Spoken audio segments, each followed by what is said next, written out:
suci menyentuh kalbu berjuang, maju serentak membela kebenaran, untuk negara, bangsa dan kehormatan.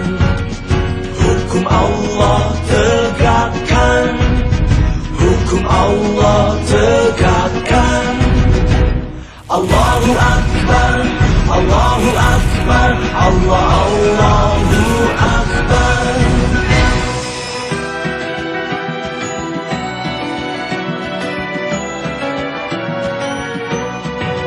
Putra putri Islam harapan bangsa, majulah serentak genggam persatuan.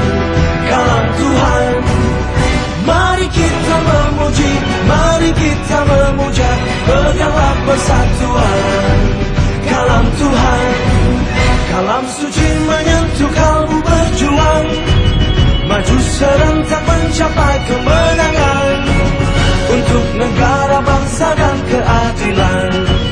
Panggilan jihad hidupkan, panggilan jihad hidupkan. Allahu Akbar, Allahu Akbar, Allahu Akbar.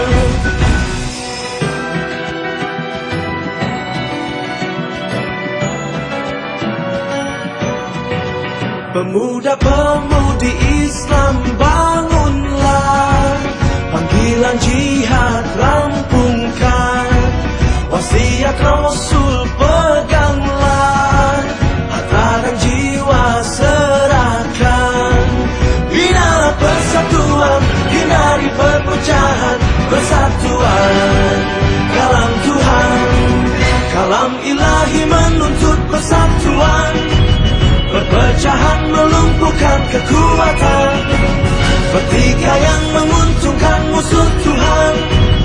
Hanya iman tauhid dapat menyatukan, tuntutan agama menjadi tujuan. Panggilan jihad hidupkan, panggilan jihad hidupkan. Allahu Akbar, Allahu Akbar, Allahu Akbar.